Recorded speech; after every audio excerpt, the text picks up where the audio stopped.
हरे कृष्णा। तो हम पढ़ रहे हैं श्रीमद् भागवत महापुराण स्कंद 2 और आज का प्रसंग है श्री सुखदेव जी का भागवत आरंभ। तो आइए शुरू करते हैं। ओम अज्ञानतिमिरान्धस्य ज्ञानाञ्जनशलाकया चक्षुरुन्मीलितं येन तस्मै श्रीगुरुवे नमः। श्रीचैतन्यमनोऽभीष्टं स्थापितं येन भूतले स्वयं रूपः कदा मह्यं ददाति स्वपदान्तिकम्। हे कृष्ण करुणा सिंधु दीनबंधु जगतपते गोपेश गोपिका कांत राधा कांत नमोस्तुते। तप्त कांचन गौरांगी श्री राधे वृंदावनेश्वरी वृषभानुसुते देवी प्रणमामि हरिप्रिये।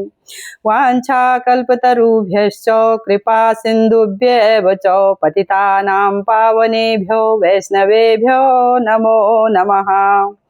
नमः ओं विष्णुपादाय कृष्णप्रेष्ठाय भूतले श्रीमते भक्तिवेदांत स्वामिने इति नामिने।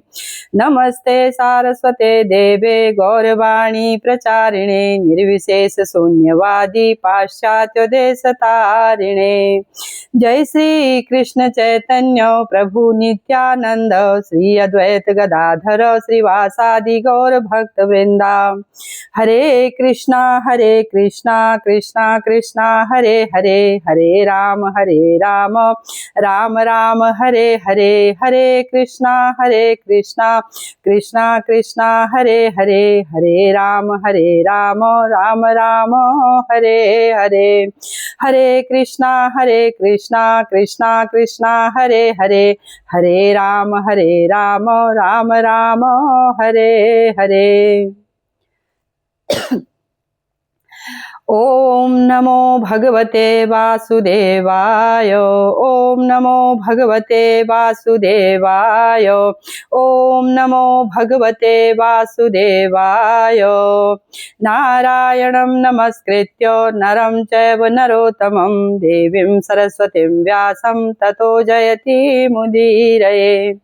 नष्टप्रायेषु अभद्रेषु नित्यं भागवत सेवया भगवत्यो उत्तम श्लोके भक्तिर्भवति नैष्टकी। हरे कृष्णा कृष्णा कृष्णा हरे हरे, हरे राम राम राम हरे हरे, हरे कृष्णा।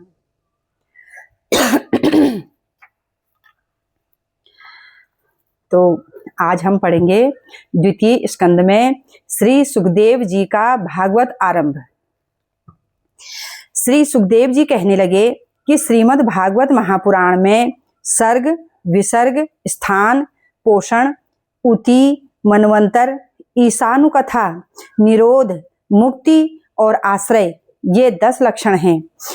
10वें आश्रय लक्षण की विशेष शुद्धि के अर्थ महात्मा वेदों के द्वारा और तात्पर्य द्वारा 9 लक्षणों का स्वरूप यहाँ वर्णन करते हैं।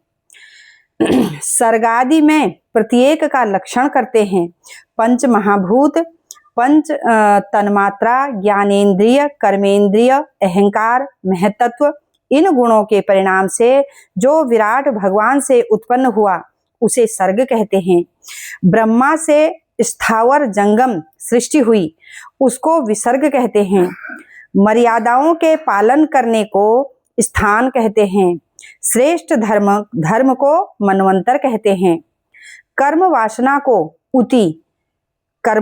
को उति कहते हैं। अवतारों, चरित्रों और आख्यानों से बड़ी कथाओं को ईशानु कथा कहते हैं। जीवात्मा का भगवान में लय हो जाने को निरोध कहते हैं। रूप को त्याग कर अपने स्वरूप में स्थित होने का नाम मुक्ति है। जिससे जगत की उत्पत्ति संहार होता है उसे परमात्मा कहते हैं। उसी का नाम आश्रय है। जो आध्यात्मिक पुरुष हैं वह आदि दैविक हैं और जो इन दोनों विभाग है वह आदि भौतिक है। इन तीनों की परस्पर सापेक्ष सिद्धि है। एक के अभाव में एक को नहीं प्राप्त होते हैं। इनमें जो तीनों को जानता है वे आत्मा अपने आश्रय है, उसको आश्रय कहते हैं। अब सृष्टि प्रकार कहते हैं। अब सृष्टि का प्रकार बता रहे हैं यहाँ पर कि विराट पुरुष जिस समय अंड को भेदन करके निकला और अपने निवास स्थान की इच्छा की, तब ईश्वर ने जल को रचा। जल में सहस्त्र वर्ष निवास किया, इस कारण नारायण नाम हुआ। भगवान ने योग से उठकर अनेक रूप होने की इच्छा से अपनी माया हिरण्यमय बीज के 3 भाग किए, अधिदैव, अध्यात्म, अधिभूत, और एक पुरुष वर्य, तीनों मेदा को प्राप्त हुआ। पश्चात सूत्रात्मा नामक मुख्य प्राण उत्पन्न हुआ। जीवों में ईश्वर प्राण रूप चेष्टा करता है, तब इंद्रियां भी चेष्टा करती हैं। सबों के चलाने वाले प्राण से भूख प्यास उत्पन्न हुई, तब मुख उत्पन्न हुआ। मुख से तालु उत्पन्न हुआ, उसमें जिह्वा उत्पन्न हुई, अनेक रस उत्पन्न हुए। कुछ बोलने की इच्छा हुई, तब वाणी इंद्रिय तथा सुंदर शब्द उत्पन्न हुए। जब प्राण वायु भीतर धुकधुकाने लगी, तब नासिका उत्पन्न हुई। फिर वायु देवता और सुगंध दाता घ्राण इंद्रिय उत्पन्न हुई। तब नेत्र उत्पन्न हुए और चक्षु इंद्रिय उत्पन्न हुई। जब वेदों के सुनने की इच्छा हुई, तो श्रोत इंद्रिय कान उत्पन्न हुए।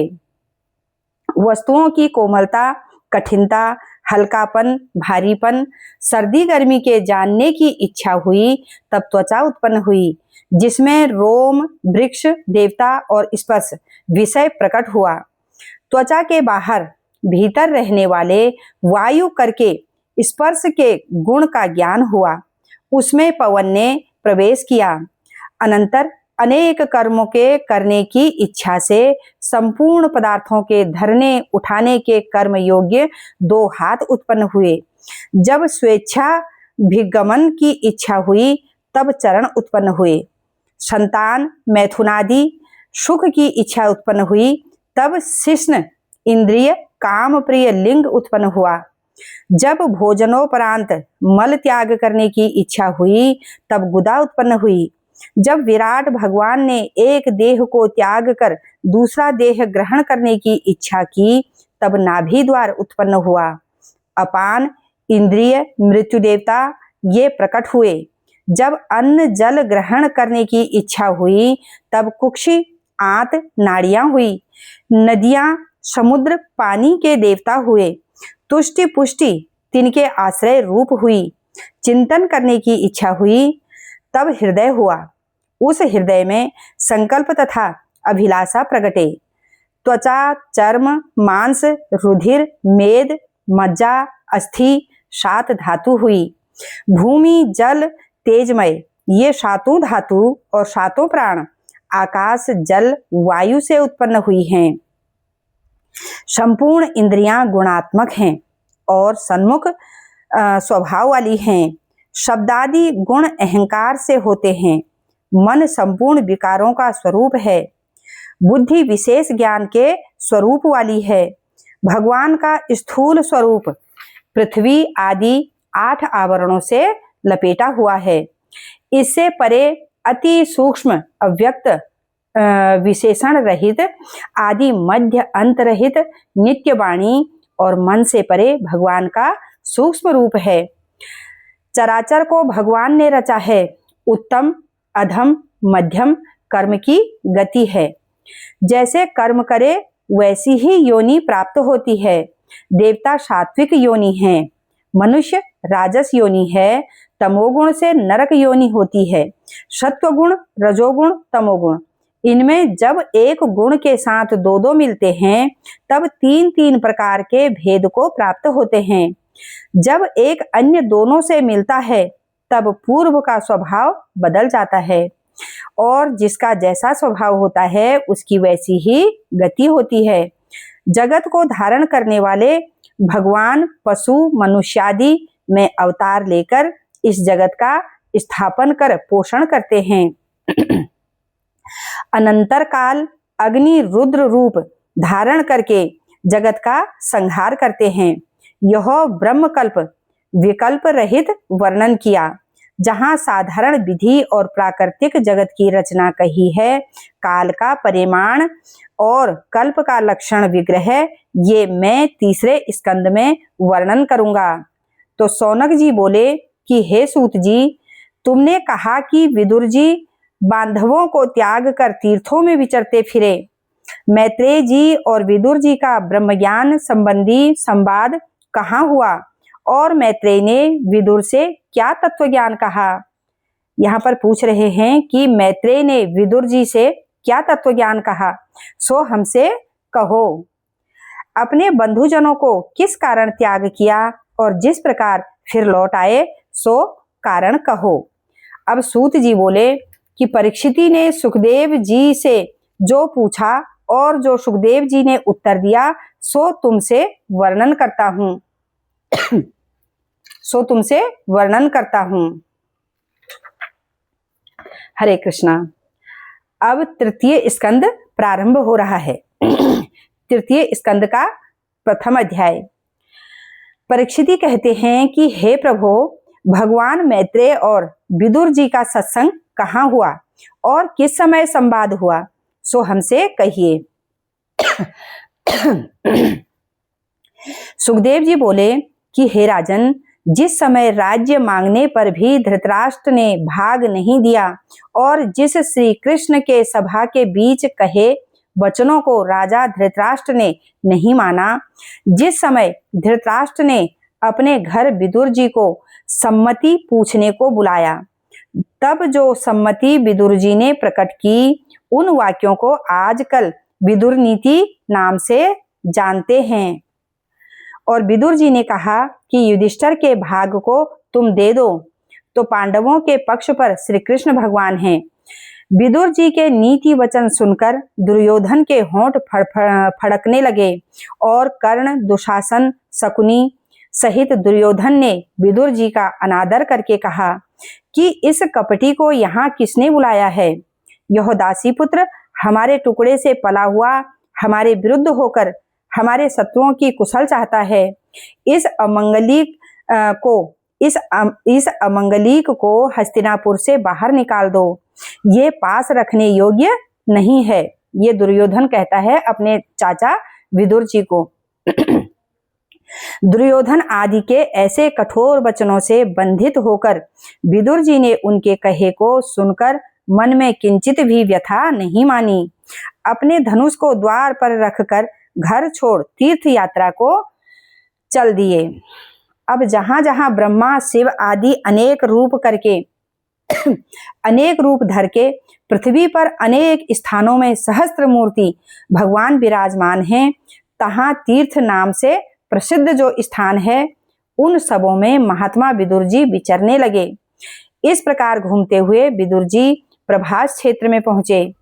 प्रभास क्षेत्र में सरस्वती के समीप 11 तीर्थ हैं। ब्रह्मा, विष्णु, शुक्राचार्य मंदिर, मनु स्थान, पृथु भवन, अग्निकुंड तथा असित देवल ऋषि का स्थान, वायु स्थान, सुदास का तीर्थ, गौशाला, स्वामी कार्तिक का मंदिर, श्राद्ध देव, मनु सभा, इन सब स्थानों में विदुर जी कुछ दिन रहे। अनंतर यमुना जी के समीप आए।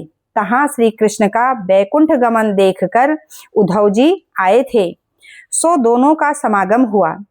उद्धव जी को विदुर जी बड़े प्रेम से हृदय लगाकर मिले और श्री कृष्ण के कुटुंब व अपने बंधुजनों की कुशलता पूछी। अब विदुर जी ने पूछा कि ब्रह्मा की सेवा से प्रसन्न होकर जिसने अवतार लिया, ऐसे श्री कृष्ण तथा बलराम पृथ्वी के भार का हरण करके कुशल पूर्वक हैं। हमारे परम प्रिय पूजनीय श्री वासुदेव जी, प्रद्युम्न जी, सात्वत, वृक्षभोज, दासार्षक, महाराज उग्रसेन जी, सांब जी, सात्यकी, श्री अक्रूर जी, देवकी, अनिरुद्ध जी, सत्यभामा के पुत्र चारुदेशन गण आदि तो कुशल हैं। क्या धर्म की रक्षा धर्मावतार युधिष्ठिर जी करते हैं, जिसके चरण की धमक रणभूमि नहीं सह सकती, ऐसे भीमसेन तो कुशल हैं। गांडीव धनुषधारी श्री अर्जुन जी प्रसन्न हैं और माद्री के पुत्र सुखी तो हैं। अहो कुंती की कुशल तो क्या पूछें, जो अपने प्राणपति राजर्षि पांडु के बिना केवल पुत्रों की रक्षा की निमित्त जीती है। हे उद्धव, धृतराष्ट्र का हमको बड़ा शोक है। पांडु से द्रोह किया और अपने पुत्रों के अधीन होकर मुझको भी नगर से निकाल दिया। मैं तो हरि की कृपा से अपने रूप को छिपाकर पृथ्वी पर विचर रहा हूँ। हे सखे, शरणागत आए हुए संपूर्ण लोकपालों व अपनी आज्ञा में स्थित जनों के अर्थ यदुवंश में जन्म लिया और तीर्थ रूप पवित्र कीर्ति है, जिनकी ऐसे श्री कृष्णचंद्र भगवान की कृपा कर वार्ता कहो। अब शुरू हो रहा है उद्धव द्वारा भगवान का बाल चरित्र वर्णन। उद्धव द्वारा भगवान का बाल चरित्र वर्णन। तो श्री सुखदेव जी कहने लगे कि श्री कृष्ण के विरह का स्मरण करके गदगद कंठ हो जाने से उद्धव जी कुछ उत्तर ना दे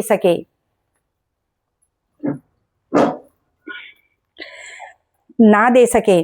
नेत्रों को पोंछकर उद्धव जी बोले कि कृष्ण रूप सूर्य अस्त होने पर काल रूप अजगर से ग्रसे हुए शोभाहीन यादवों के ग्रहों की मैं क्या कुशल कहूँ।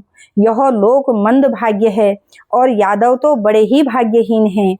खेद की बात है, जिस पूतना ने विष अपने स्तनों में लगाकर मारने की इच्छा से दूध पिलाया, उस दुष्टा को भी यशोदा मैया के समान जान उत्तम गति दी। मैं बैर भाव से श्री कृष्ण में अपना मन लगाने वाले असुरों को भी परम भागवत मानता हूँ।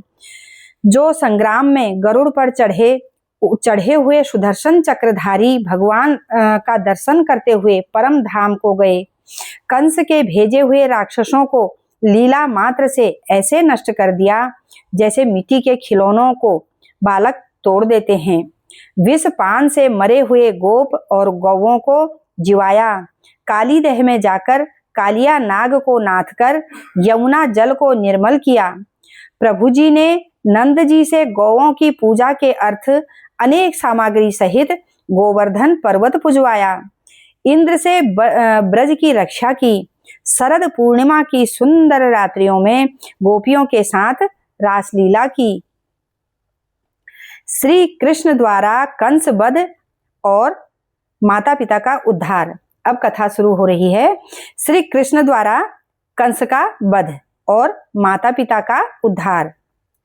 अब उद्धव जी ने कहा कि श्री कृष्ण ने बलदेव सहित मथुरा में आकर अपने पिता को छुड़ाने की इच्छा से रंगभूमि में जाकर कंस को संहारा। राजा भीष्मक की कन्या रुक्मणी जी का हरण किया। 7 बैलों को एक साथ नथ कर नग्नजित की सत्या नामक कन्या को विवाह। सत्यभामा को प्रसन्न करने के लिए मूल सहित कल्प वृक्ष उखाड़ लाए। भौमासुर को मार डाला और हरण करके लाई हुई 16,100 राज्य कन्याओं का पानी ग्रहण किया। अपनी माया से अपने स्वरूप को अनेक करने की इच्छा से एक एक रानी ने अपने समान गुण वाले 10-10 पुत्रों को उत्पन्न किया। काल यवन, जरासंध, साल्व आदि को भीमसेन मुचकुंद आदिकों के द्वारा नाश कराया। फिर संबर, द्विविद, बाणासुर, वलवल और अन्य दंतवक्र आदि असुरों में से किसी को स्वयं मारा और किसी को प्रद्युम्न, बलराम आदि द्वारा वध कराया। तुम्हारे भाई धृतराष्ट्र और पांडु के पक्षपाती राजाओं की सेनाओं को कुरुक्षेत्र की भूमि में दुर्योधन सहित नाश किया। श्री कृष्ण ने युधिष्ठिर से अश्वमेघ यज्ञ कराए। सांख्य शास्त्र में चित्त लगाया। आसक्ति रहित होकर विषयों के धर्म कर्म का सेवन किया। सुंदर स्नेह युक्त और अमृतमय वाणी से इस लोक तथा उस लोक को आनंदित करके यादवों को अतिशय रमण कराते आप भी सहस्त्रों स्त्रियों के साथ आनंद पूर्वक विहार करते रहे। बहुत वर्षों तक रमण करते हुए भगवान को गृहस्थाश्रम में वैराग्य उत्पन्न हुआ। एक समय भगवान की इच्छा से यदुवंशियों के बालकों ने खेल करते करते मुनि की हंसी करी। तब दुर्वासादि मुनियों ने कोप करके शाप दिया। कुछ महीने व्यतीत होने पर यादव देव से विमोहित हो गए और प्रभास क्षेत्र गए। वहां स्नान करके उसी के जल से पितरदेव और ऋषियों का तर्पण किया। तदंतर ब्राह्मणों को बहुत दान दिया। तो अब कथा शुरू हो रही है। विदुर का मैत्रेय के पास जाना। विदुर जी का मैत्रेय के पास जाना। अब उद्धव जी कहने लगे कि यादव ब्राह्मणों से आज्ञा लेकर भोजन कर और वारुणी पीकर आपस में गाली देने लगे। सूर्यास्त के समय परस्पर युद्ध होने लगा। मुनि की शापाग्नि से वे यादव परस्पर लड़कर नष्ट हो गए। श्री कृष्ण अपनी योग माया की गति को देखकर सरस्वती नदी में आचमन करके एक पीपल के वृक्ष की जड़ में विराजमान हुए और हमसे कहा कि तुम बद्रिकाश्रम जाओ। उस समय परम भगवत मैत्रेय जी लोक में विचरते विचरते वहां आ पहुंचे।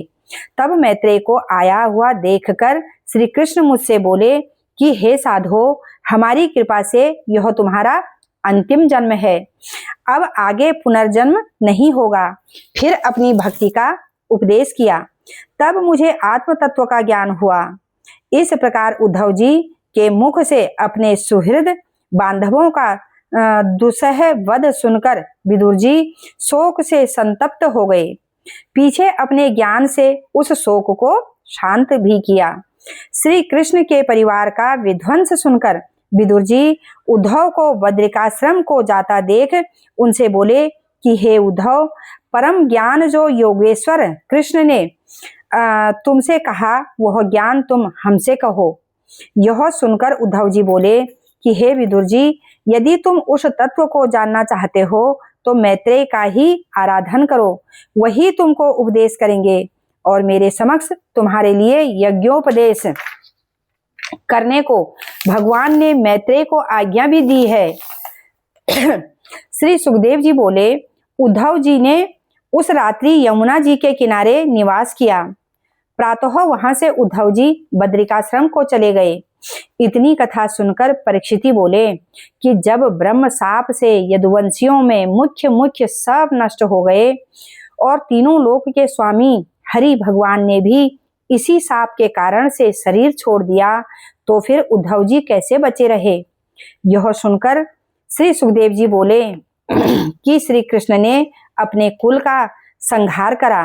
तन त्यागने के समय विचार किया, जब मैं इस लोक से चला जाऊंगा तो उद्धव ही इस ज्ञान को धारणा कर सकता है, क्योंकि उद्धव सब प्रकार से हमारे ही समान है। इसलिए उद्धव ज्ञान का उपदेश करता हुआ यहीं रहेगा। हे कुरुक्षेत्र श्रेष्ठ, विदुर जी ने जब विचारा कि प्रभु ने निज धाम पधारते समय मन से मेरा स्मरण किया, तब प्रेम से विह्वल होकर वे रोने लगे कि हे राजन, उद्धव जी के जाने के पश्चात विदुर जी गंगा जी के तट पर पहुंचे, जहां मैत्रेय मुनि विराजमान थे। हरे कृष्णा। अब यहाँ से हम सुनेंगे मैत्रेय जी द्वारा भगवान की लीला का वर्णन। मैत्रेय जी द्वारा भगवान की लीला का वर्णन सुनेंगे यहाँ से। तो अभी हम इस कथा को यहीं पर विराम देते हैं। हरे कृष्णा।